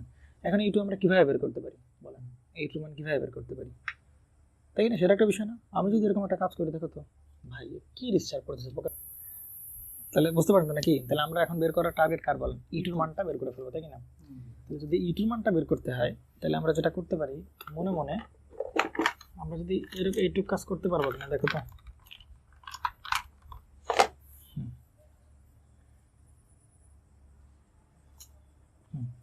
দেখেন তো, আমরা যদি এই ত্রিভুজ নিয়ে চিন্তা করি, এই ত্রিভুজ নিয়ে চিন্তা করি, এই ত্রিভুজ, জানি না ভিডিও দেখতে পাচ্ছে কিনা, নেন ঠিক আছে, যেরকম চিন্তা করি, এবং এইখান থেকে একটা পারপেন্ডিকুলার ড্রপ নেই, এইখান থেকে একটা পারপেন্ডিকুলার ড্রপ নিলাম, বুঝতে পারছেন? তাহলে দেখেন তো, আমরা যদি এই বড় ত্রিভুজটা ফলো করি, ও এ বি ত্রিভুজ খেয়াল করি, তাহলে কিন্তু একটা কি ত্রিভুজ, সমকোণী ত্রিভুজ না? তাহলে সমকোণী ত্রিভুজের আমরা কি জানি, অতিভুজ স্কোয়ার ইকুয়াল টু হবে কি লম্ব স্কোয়ার প্লাস কি, তাই এইটু বের হয়ে যাবে। এখন এইটুকুর মান তাকে বের করতে হবে, তাই না? তারপর এইটুকুর মান বের করতে হবে, তাই না? দেখি আমরা এইটুকুর মান আসলে বের করতে পারি কিনা। এইটুকুর মান তো আমরা জানি এই পর্যন্ত, এইটুক মান কত বলো, V2, তাই না? তাহলে এবার কি এইটুকুর মান জানতে হবে না? তাহলে এইটুকুর মান বের করার জন্য একটা কাজ করতে পারি, সেটা হচ্ছে এটাকে আমরা এইখান থেকে একটা আমরা ড্রপ নিই, এই যে এই বরাবর এখান থেকে একটা এই যে ড্রপ নিলাম আমরা মনে মনে, বুঝতে পারছেন? ঠিক আছে, এখন দেখেন তো এইটুকুর মান কত বলো, I2 R ইকুইভ্যালেন্ট 2, তাই কি না? তাই কথা বলো না কেন, এইটুকুর মান I2 R ইকুইভ্যালেন্ট 2, তাহলে এইটুকুর মান কত হবে বলো, গতকালকে শেখাচ্ছিলাম I2 R equivalent two cos theta z, এই যে এইটুকু, তাই কি না? বুঝতে পারছেন? না বুঝলে কত লেকচার ফলো করুন ভাই, এত কিছু বলার টাইম নেই এখন আর আমার। এইটুকু কত বলেন, theta z না? তাহলে এইটুকু কত বলেন, 90 ডিগ্রি, তাই কি না? তাহলে এইটুকু কত হয় বলো, ত্রিভুজের তিন কোণের সমষ্টি কত ডিগ্রি বলো, 180। তাহলে এইটা প্লাস এই অ্যাঙ্গেল মোট হবে কত ডিগ্রি, তাহলে ধরো 90 degree plus theta z plus মনে করো এইটার মনে করো অ্যাঙ্গেলের নাম হচ্ছে x, ইকুয়াল কত হবে 180। তবে x এর মান বের হবে 90 ডিগ্রি মাইনাস theta z, হ্যাঁ -180 রাজা টাজা খাইছো কিছু 90 ডিগ্রি মাইনাস কি হবে সেটা আছে। তাহলে এই অ্যাঙ্গেলের মানটা কত বলো 90 ডিগ্রি মাইনাস কত হবে বলো সেটা আছে, বুঝতে পারছেন? এখন বলেন এইখান থেকে এইটুকু কত, এই যে এইটুকু এই অ্যাঙ্গেলটা কত 90 না? মনে পড়ে I2 এদিকে ছিল, I2 থেকে ভোল্টেজ কি 90 ডিগ্রি লিডে ছিল, মনে পড়ে? বুঝতে পারছেন? তাহলে এইটুকু অ্যাঙ্গেল কত ডিগ্রি বলো 90 ডিগ্রি। তাহলে পুরোটা যদি কত ডিগ্রি হয় 90 ডিগ্রি হয়, তাহলে আমরা এইটুকু অ্যাঙ্গেলকে বের করতে পারবো না? অ্যাঙ্গেলটা বের করতে পারবো? এই পুরোটা কত বলো 90। তাহলে এই পুরো অ্যাঙ্গেল থেকে আমি যদি শুধু এই অ্যাঙ্গেলটা বাদ দিই তাহলে কি অ্যাঙ্গেলটা পাবো না? তাহলে অ্যাঙ্গেল পাবো 90 ডিগ্রি থেকে বাদ দেবো কত 90 ডিগ্রি মাইনাস থেটা জেড। তাহলে মাইনাস মাইনাস প্লাস হয়ে যাবে 90 90 কাটা, তাহলে কত হবে বলো থেটা জেড। সুতরাং এই অ্যাঙ্গেলের মানটা কত বলো থেটা জেড, বুঝতে পারছেন? এখন আপনি এইটুক দেখো, তুমি কিন্তু এইটুক পেয়ে গেছো, এই যে এই পর্যন্ত পেয়ে গেছো, তাই না? এইটা I2 আর ইকুইভ্যালেন্ট টু, তাই এটা কত I2 R equivalent two cos theta Z. তাহলে এখন আপনারা কি বলেন এইটুকুর মান বের করে না, মানে অর্থাৎ এইটুকুর মান বের করে না। তাহলে এইটুকুর মান বের করা যে কথা, আমরা যদি আমরা এভাবে ট্রাই করি যে ওই বরাবর একটা সমকোণী ত্রিভুজ চিন্তা করি বড়টা নিয়ে, এই যে এটা নিয়ে আমরা এরকম চিন্তা করতে পারি, একই তো কথা নাকি? বুঝতে পারছেন? এখান থেকে এইটুকুর দৈর্ঘ্য যা হবে এখান থেকে এইটুকুর দৈর্ঘ্য কি হবে তাই হবে। এখন আমরা এই ত্রিভুজ নিয়ে কাজ করি, কোন ত্রিভুজ নিয়ে? বড় ত্রিভুজ নিয়ে কাজ করি। মনে মনে যে ডট লাইন চিন্তা করলাম, এই বড় ত্রিভুজ নিয়ে কাজ করি। তাহলে আমরা কি এইটুকুর মান তো জানি, এইটুকু কত বলো I2 x ইকুইভ্যালেন্ট টু, তাহলে ওইখান থেকে আমরা এটা পেয়ে যাবো না, ঠিক না? তার ভিতরে এই অ্যাঙ্গেলটা বের করতে হবে, তাই না? আগে ত্রিভুজের তাহলে অ্যাঙ্গেল কত হবে বলো, অ্যাঙ্গেলটা কত হবে বলো বলো। আরে ভাই এইখান থেকে এইটুক পুরোটা কত বলো 90 ডিগ্রি না? তার থেকে যদি অ্যাঙ্গেলটা পাবো তাহলে অ্যাঙ্গেলটা পাবো না, তো এটা কত বলো 90 ডিগ্রি মাইনাস কত হবে থেটা জেড, তাই না? তাহলে আমরা যদি এই বাহুর মান জানি I2 আর ইকুইভ্যালেন্ট টু, আমরা যদি এই বাহুর মানটা কি জেনে থাকি এবং আমরা যদি এই অ্যাঙ্গেলটাও কি করো জানি, এই অ্যাঙ্গেলটা জানি, তাহলে অ্যাঙ্গেল মান পাবো না? ওই যেমন এখান থেকে আমরা কি ওই বরাবর মান পাইছিলাম, তাহলে ওখান থেকে আবার এবার কি এখান থেকে আমরা এই বরাবর মান পাবো। তাহলে এইটুক মান কত বলো I2 x ইকুইভ্যালেন্ট টু, এইটুকুর মান। তাহলে এই বরাবর অ্যাঙ্গেল, তাহলে এই যে এই বরাবর অ্যাঙ্গেল চলে আসলাম, তাহলে cos অফ ওই অ্যাঙ্গেল, তাহলে cos অফ কত বলো 90 ডিগ্রি মাইনাস কত বলো থেটা জেড। তাহলে cos 90 degree minus theta Z, এটাকে আমরা কি লিখতে পারি I2 x ইকুইভ্যালেন্ট টু, সেটাকে আমরা কি বলতে পারি বলো sin থেটা জেড বলতে পারি, পারি কিনা বলেন? বলতে পারি নাকি? বুঝতে পারছেন? cos 90 ডিগ্রি মাইনাস সামথিং মানে sin সামথিং, বুঝতে পারছেন? এবার দেখেন, তাহলে আপনি এইটুকুর মান জানেন, ঠিক না? এইটুকুর মানও জানেন, তাই না? আপনি এইটুকু জানা মানে কি এইটুকু কি করা জেনে যাওয়া, এইটুকু জানেন, তাহলে আপনি এই বাহুর মান কমপ্লিটলি জেনে গেলেন। এখন আপনার বাকি শুধু কোনটুকুর মান বের করা, এই বাহুটার মান বের করা। এখন এই বাহুটার মান আপনি বের করতে পারবেন কিভাবে দেখেন, আপনি যদি এই ত্রিভুজের অতিভুজ জানেন এবং একটা অ্যাঙ্গেল জানেন, সেখান থেকে আপনি ভূমি বের করলেন, তাহলে আপনি সেখান থেকে আপনি কি লম্ব বের করতে পারবেন না? তাহলে এতটুক থেকে আমরা যদি কোনোভাবে এইটুকু অ্যাঙ্গেল এইটুকু দৈর্ঘ্য বাদ দিতে পারি তাহলে এইটুকু পেয়ে যাবো না? তাহলে এই ত্রিভুজ থেকে পাবো এই বড় দৈর্ঘ্য পাবো, এই ত্রিভুজ থেকে এই বড় পুরোটা দৈর্ঘ্য পাবো, এবং এই ত্রিভুজ থেকে আমরা এইটুকু অ্যাঙ্গেল পাবো, এইটুকু এই দৈর্ঘ্য পাবো। সুতরাং এই বড় বাহুর দৈর্ঘ্য থেকে এই বাহুর দৈর্ঘ্য বাদ দিই, তাহলে ওইটাই তো এতটুকু, তাই না? ওইটা তো এতটুকু নাকি? সুতরাং এইটুকু বাদ দিলেই আমার কি এইটুকু পেয়ে যাবো, বুঝতে পারছেন নাকি? তাহলে আমরা যদি ওইটা বের করতে চাই, বুঝতে পারছেন নাকি? বুঝলেন? তাহলে এই পুরোটা যদি বের করতে বলি, আমরা পুরো নাম দিই, ধরো এ ই দিলাম, ধরো এই পুরোটা যদি বের করি এ ই কতটুকু বলেন তো, এ ই পুরোটা ভালো করে বুঝুন। এইটা যেহেতু I2 x ইকুইভ্যালেন্ট কি বের হয়েছে sin থেটা জেড বের হয়েছে, তাহলে ওর সাথে যে লম্বটা আছে সেটা তো ঠিক তার উল্টাটা হবে। এটা তো sin থেটা জেড হয়ে, তাহলে এটা কি হবে cos থেটা জেড হবে। I2 x ইকুইভ্যালেন্ট টু আর কত হবে বলেন cos থেটা জেড, বুঝতে পারছেন? এটা পেয়ে গেলাম। এখন দেখুন তো আপনি এইটাকে অতিভুজ না, এটা থেকে ভূমি যেটা পাইছেন I2 R equivalent two cos theta Z, তাহলে এখানে কি হবে সেটা কম হবে না? এটা কি হবে কম হবে না? কম না, মানে এটা এইখান থেকে ভূমি যদি cos থেটা জেড হয় তাহলে এর লম্বটা কি হবে sin থেটা জেড। হ্যাঁ, বুঝছো না? বুঝেনি? তাহলে এইটার নাম দিলাম মনে করে যে x, আর এটার নাম দিলাম কি বলো y। তাহলে x y এর মানটা আমরা কত বের করতে পারি বলো, x মানটা কত বলতে পারি বলো? যেটা পাইছি ভূমি যেভাবে পাইছি লম্ব হবে ঠিক তার উল্টো, তাহলে কত হবে I2 আর ইকুইভ্যালেন্ট টু, সেটা কত হবে sin থেটা জেড। বুঝতে পারছেন নাকি? বুঝেন না? তাহলে এখন এই বড়টা এই মানে কি পুরোটা, আর এই xy মানে কি এইটুকু, এইটুক মানে কি এইটুক না, তাহলে বড়টা থেকে আমরা যদি এইটুকু বাদ দিই তাহলে কি আমি এইটুক পাবো না? সুতরাং এখান থেকে আমরা এ বির মানটা পেয়ে যাবো, তাই কি না? এ মানে এটা থেকে বাদ দিলে পেয়ে যাবো, তাই কি না? তাহলে সব পেয়ে গেলাম। এবার আমরা পিথাগোরাস অ্যাপ্লাই করি। পিথাগোরাসের ফর্মুলা অতিভুজ স্কয়ার, তাহলে অতিভুজ কোণটা হবে E2। এবার কি লম্ব স্কয়ার প্লাস ভূমি স্কয়ার, ভূমি স্কয়ার লিখি, তাহলে ভূমিতে এইটুক কত পেলো V2 প্লাস এইটুক কত পেলো 2, আর কত হবে বলেন cos θ z প্লাস কত হবে I2 বলেন 2 sin θ z এর কি বলেন হোল স্কয়ার। তাহলে এটা গেল কি ভূমি স্কয়ার প্লাস হবে কি বলেন লম্ব স্কয়ার, লম্ব স্কয়ার এইটুক মানে, তাহলে এইটুক মানে কি এইটা মাইনাস এটা না, তাহলে এটা মাইনাস এটা করলে কত হবে I2 x equivalent two sin θ z sorry cos θ z minus কত হবে I2 2 sin θ z এর কি বলতে পারি হোল স্কয়ার। বুঝতে পারছেন? তাহলে এখন যদি আমি এই স্কয়ারটা উঠাই দিই, আমি এই পাশে কি দিই বলো রুট দিই, তাহলে কি পেয়ে যাবো E2 মান পেয়ে যাবো না? আস্তে বলো, আস্তে কথা বলো। এই E2 যেটা স্কয়ারটা কি পাশে উঠে যাবে, তাহলে ওই যে E2 পেলাম ওইটাই তাহলে E2 পেলাম কিনা বলেন? বুঝতে পারছেন নাকি E2 পেলাম? তাহলে যাই হোক আমরা ওইটা করবো না, তারপরও আমরা তো বের করবো আসলে E2 মাইনাস V2 বের করবো, তাই না? তাহলে এখন ফর্মুলা অ্যাপ্লাই করো। এখানে কি বলো E2 স্কয়ার থাকবে, এখানে দেখো তো এটা কি A, তাই না? এটা কি A না? এটা কি বলো B, এটা কি বলো C না? তাহলে ফর্মুলা কি দাঁড়াচ্ছে A plus B plus C এর কি হোল স্কয়ার না? তাহলে A plus B plus C স্কয়ারের ফর্মুলা কি A square plus B square plus C square plus 2AB plus 2BC plus 2CA। বুঝতে পারছেন নাকি? বুঝলেন না? তাহলে আগে A square B square C square লেখেন, তাহলে যে A স্কয়ার প্লাস, তাই না? এখানে কত হবে B স্কয়ার প্লাস এখানে কত হবে বলেন C স্কয়ার। এখন আপনি কি বলতে পারেন যে ভাই এখানে তো কার উপরে স্কয়ার হবে বলেন? cos θ z এর উপরে স্কয়ার আসবে, এখানে কি হবে sin θ z এর উপরে স্কয়ার আসবে, তাই কি না? কথা বুঝেন?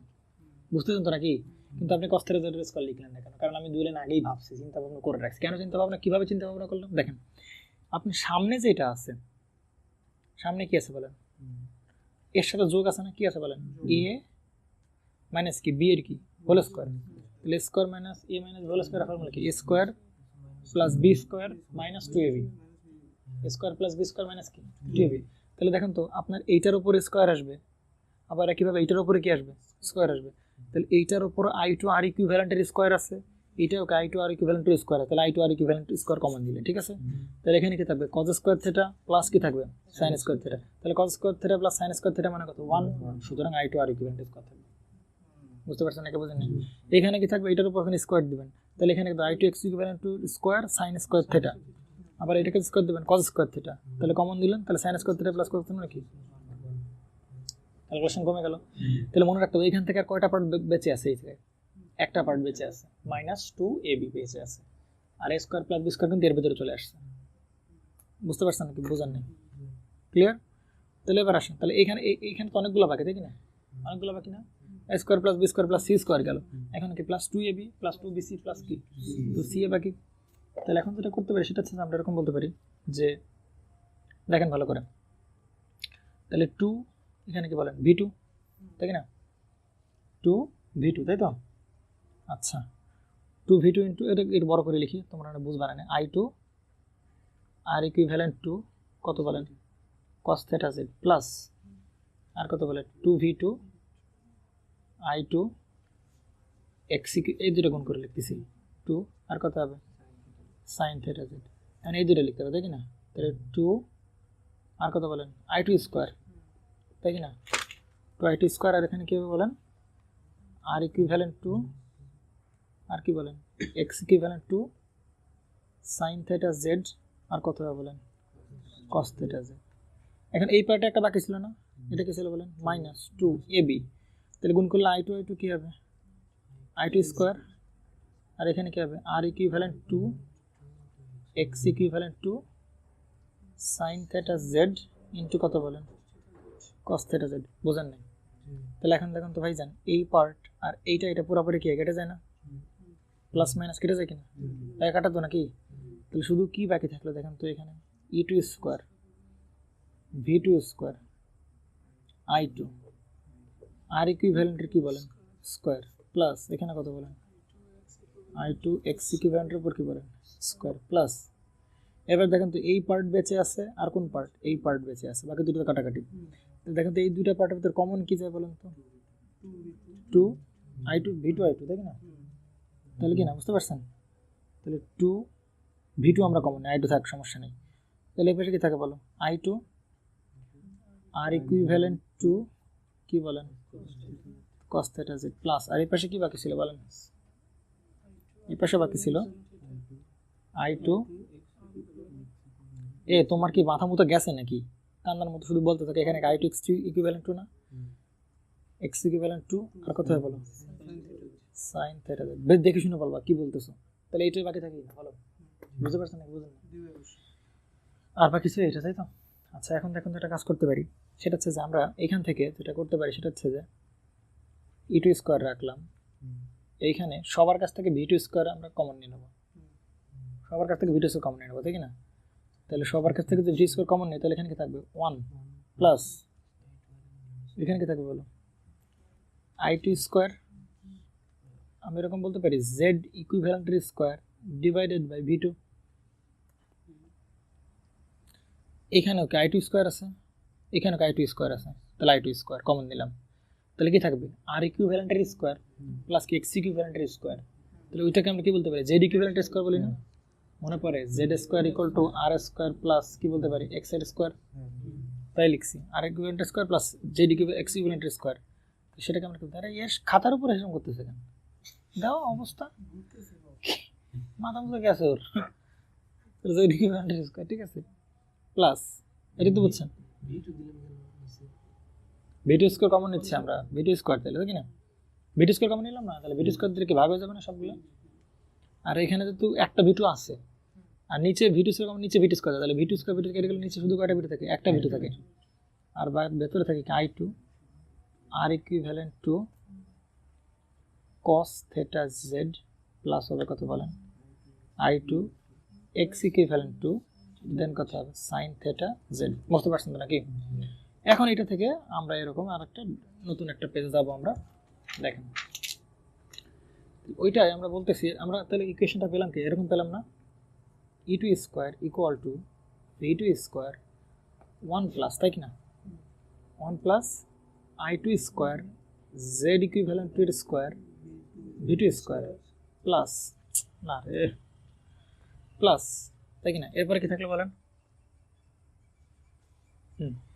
এরপরে ছিল হচ্ছে যেটা হচ্ছে 2/V2 তাই কি না, এখানে ছিল I2 আর ইকুইভ্যালেন্ট টু কি ছিল cos θ z প্লাস ছিল I2 x ইকুইভ্যালেন্ট টু আর কি ছিল বলেন sin θ z, বুঝতে পারছেন এরকম তো ছিল।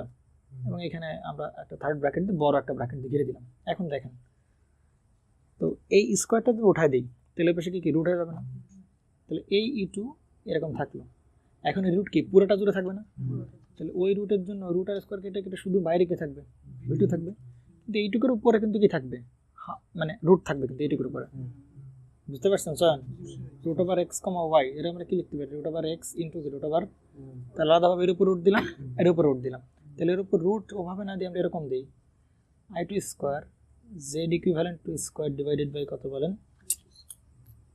V2 square plus 2/V2 I2 R equivalent two cos θ z I2 x equivalent two sin θ z তাই কি না, তাহলে এই পুরাটার উপরে আমরা শুধু পাওয়ার কি লাগাই দিতে পারি বলো হাফ লাগাইতে পারি না, রুট দেওয়া যে কথা আবার পুরাটার উপর পাওয়ার কি দেয় হাফও কি একই কথা, তাহলে এবার আসো দেখো এখন যদি আমরা করতে চাই তাহলে আবার কি করতে পারি এই V2 দ্বারা সবাই কি করতে পারি গুণ করে দিতে পারি, V2 দ্বারা সবাই কি গুণ করতে পারি না, তাহলে E2 দ্বারা যদি V2 গুণ করে তাহলে এখানে কি থাকে V2 কে V2 প্লাস I2 যে ইকুইভ্যালেন্ট টু এর স্কয়ার ডিভাইডেড বাই কত বলেন V2 প্লাস তাই কি না, V2 গুণ করে দিলে একটা V2 কেটে যাবে না, আর এখানে কি থাকবে 2 থাকবে শুধু I2 R equivalent two cos θ z plus I two X equivalent two আর কত বলেন সাইন থিটা জেড, আর এর উপরে এইটুকুর উপরে ও দাঁড়ান কথা আছে, কি কথা বলেন তো? হ্যাঁ কি কথা বলেন তো, এরকম আমি গুণ কেন করলাম? ও দাঁড়ান, আচ্ছা একটু ভুলে গেছে, এখানে এরকম ভাবে হঠাৎ করে ভাবে আপনি এখানে তো ভি2 বাই পাওয়ার ছিল না, কিন্তু এর উপরে কি আছে বলেন পাওয়ার, তাহলে আপনি কিভাবে এটা গুণ দিলেন? দেখো সরি এই লাইনটা আমার করা ঠিক হয় না একদমই, এখানে ভিটি স্কোয়ার থাকবে। আচ্ছা বলতেছি 2/v2 যেরকম ছিল সেরকমই লেখো, আর এখানে যে 1 প্লাস এরকম ছিল মনে করো, আর এর পর কত ছিল বল হাফ ছিল, তাই না? এখন দেখেন তো এই মানটাকে আমরা কি বলতে পারি? নেগলেক্ট করতে পারি। এই মানটাকে আমরা কি বলতে পারি বলেন? নেগলেক্ট করতে পারি। আপনি বলেন কেন করতে পারি ভাই? I two Z equivalent two, দেখেন তো এটা I two Z equivalent two, vector ডায়াগ্রামে তাকান তো কোনটুকু I two Z equivalent two? I two Z equivalent two মানে কি? I two R equivalent two আর I two X equivalent two, এদের যোগফলটাকে আমরা কি বলতে পারি? I two Z equivalent to.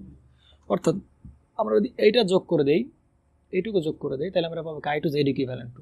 দেখা যায় যে এই মানটা বেশ ছোট মান, বুঝতে পারছেন? এই মানটা কেমন মান?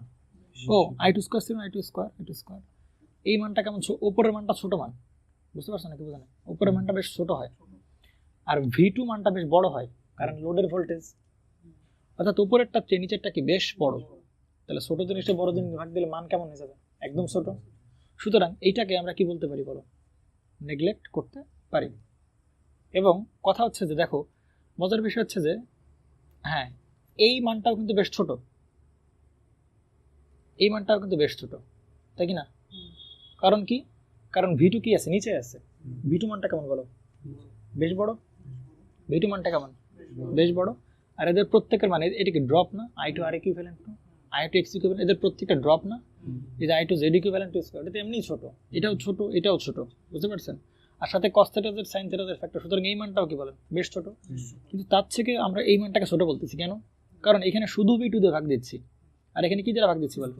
স্কয়ার দ্বারা ভাগ দিচ্ছি। সুতরাং এই মানটাকে একদম নেগলেক্ট করে ফেলতে পারি আমরা। তাহলে শুধু কি থাকে বলেন? e2 ইকুয়াল কি থাকে? v2 1 প্লাস, এটা তো নেগলেক্ট, ওটা বাদ। তাহলে কি থাকে বলেন এখন? 2 বাই কি থাকে?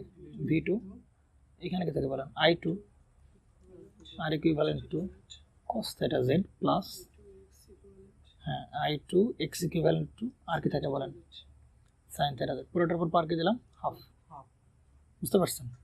তাহলে এখন দেখেন তো, এবার দেখেন e2 equal to v2।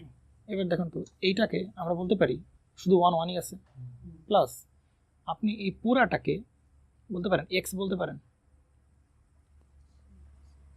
1 plus আর এই পুরাটাকে x to the power half. তাহলে ফর্মুলা কি দাঁড়াবে বলো? 1 plus x to the power car formula বলেন? হাফের ফর্মুলা। এরকম ফর্মুলা কিনা, তাই কিনা? কথা বলবেন 1 প্লাস এই পুরোটাকে আপনি কি বলছেন? x বলতেছেন। তাহলে যদি এটা x হয় তাহলে 1 প্লাস x টু দি পাওয়ার কি বলেন? হাফ। তাহলে 1 প্লাস x টু দি পাওয়ার হাফের আমরা যদি বাইনোমিয়াল এক্সপেনশন করি, কি এক্সপেনশন বলেন? Binomial expansion. বাইনোমিয়াল এক্সপেনশনের নাম আপনারা শুনেছেন, আপনারা ডিপ্লোমায় দ্বিপদী বিস্তৃতি করে আসছেন, করেছেন কিনা বলেন? দ্বিপদী বিস্তৃতি করছেন। তো দ্বিপদী বিস্তৃতি করলে 1 প্লাস x এর যে ফর্মুলা সেটা দাঁড়াচ্ছে 1 প্লাস x বাই 2, বুঝতে পারছেন? x বাই 2, তার সাথে কি দাঁড়ায়? মাইনাস x স্কোয়ার বাই কত? 8 প্লাস 3 বাই 48 x কিউব। এভাবে একটা সিরিজ তৈরি হবে, বুঝতে পারছেন? ধারা তৈরি হবে, বুঝতে পারছেন? কিন্তু যদি x এর মানটা ছোট হয়, x এর মান যদি কি হয়? ছোট হয়, তাহলে আমি ছোট জিনিসকে যত স্কোয়ার করব তত মানটা ছোটতে থাকবে না? আমি যদি এরকম বলি যে ধরো 0.5 এর উপর স্কোয়ার করো, তাহলে কত? 0.25, ছোট হয়ে গেছে না? আমি তারপর আরও স্কোয়ার করি, আরও ছোট হবে 0.062, আমি আরও স্কোয়ার করো, তাহলে কি আরও ছোট হচ্ছে? দেখো আরও স্কোয়ার আরও ছোট হচ্ছে, আরও ছোট হচ্ছে কিনা? তাহলে ছোট জিনিস যত স্কোয়ার করবো তত কি থাকবে? ছোট থাকবে। সুতরাং এই ছোট জিনিসের যে higher order term, higher order বলতে হায়ার পাওয়ার, এর উপর পাওয়ার 2, এর উপর পাওয়ার 3, তাহলে পাওয়ার যত বাড়তেছে এই মানটা ধীরে ধীরে তত কি হবে? ছোট হতে থাকবে। এবং দেখো বড় বড় জিনিস ভাগতেছে 48, তাই কি না? সুতরাং এক্স এর মান যদি ছোট হয় তাহলে এর হায়ার অর্ডার টার্মগুলোকে আমরা কি করতে পারি বলো? নেগলেক্ট করতে পারি। বুঝতে পারছেন? হায়ার অর্ডার টার্মকে আমরা কি করতে পারি? নেগলেক্ট করতে পারি যদি কিনা এক্স কি হয়, ছোট হয়। এবং আমরা জানি এক্সটা ছোট, একটুকে বললাম না যে এই ড্রপগুলো কি কম, এই ড্রপগুলো কি কম, আবার তারা ভাগ দিচ্ছে ভি2 দিয়ে, সুতরাং মানটা কি ছোট। তাহলে ছোট হইলে এইটাকে অ্যাপ্রক্সিমেটলি কি লেখা যায়? 1+x/2 লিখতে পারি আমরা এই ফর্মুলাটাকে। এই হায়ার অর্ডার টার্মগুলোকে নেগলেক্ট করবো, কারণ এগুলো ছোট। কিন্তু এখানে তো স্কোয়ার বসে না, এখানে তো শুধু এক্স, সুতরাং ছোট ছোটই থাক, কিন্তু ছোটকে স্কোয়ার করলে সেই আরও ছোট হতে থাকবে। না এবার আসো দেখো, তাহলে ভি2 থাকলো, ঠিক না? দেখেন এবার, তাহলে এই পুরো জিনিসটাকে আমরা কি লিখতে পারি? শুধু 1+x⁴কে আমরা লিখতে পারি 1+x/2।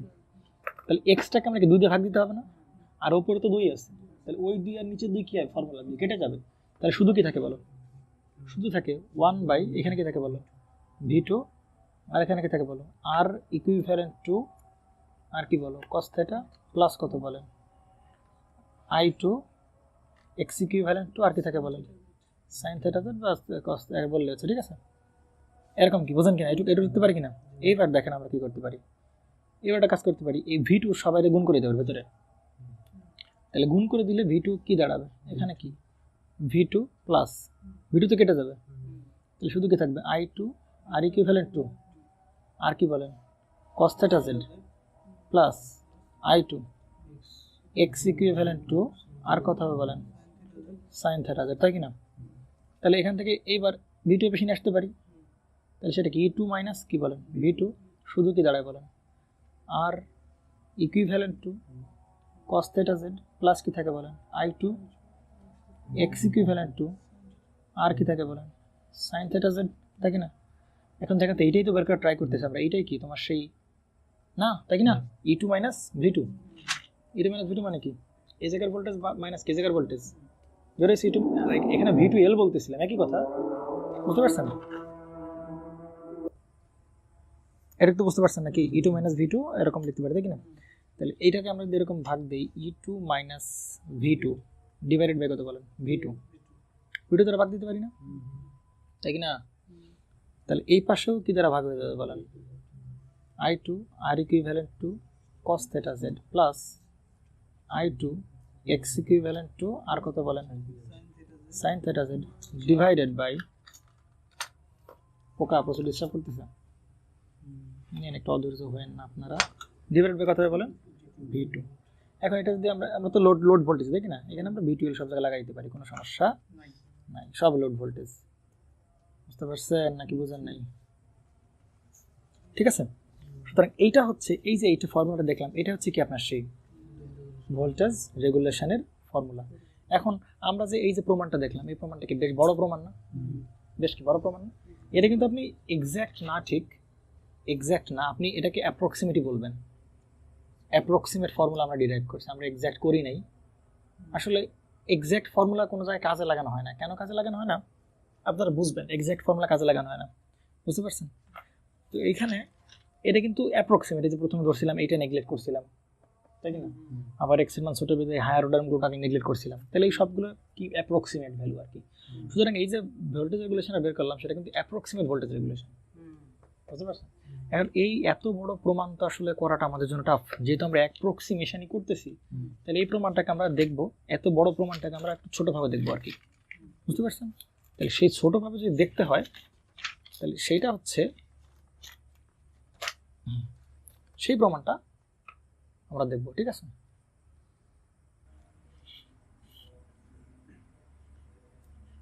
আচ্ছা, তাহলে আজকে আমরা শুরু করবো কি বলো, ভোল্টেজ রেগুলেশনে ম্যাথ দিয়ে। বুঝতে পারছেন? অর্থাৎ আমরা যে প্রিভিয়াস ক্লাস দেখলাম, যে ফর্মুলাগুলো দেখলাম, এই ফর্মুলা কিন্তু আমাদের জন্য কি খুবই ইম্পর্টেন্ট। আমাদের জন্য এই ফর্মুলাটা কিন্তু লাগবেই লাগবে, তাই না? এই ফর্মুলাটা আমাদের লাগবেই লাগবে। এটা হচ্ছে ভোল্টেজ রেগুলেশনের ফর্মুলা, মুখস্থ করে ফেলেন। i2 r equivalent two cos θ z plus i2 x equivalent sin θ z by কত হবে? v2l।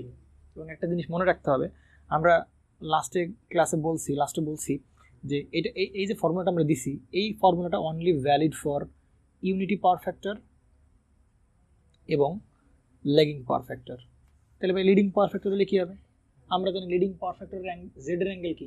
নেগেটিভ, তাই কি না? যদি জেড এর অ্যাঙ্গেল যদি পজিটিভ হয়, এরকম যদি হয়, তাহলে বুঝতে হবে সেটা কি? Inductive load.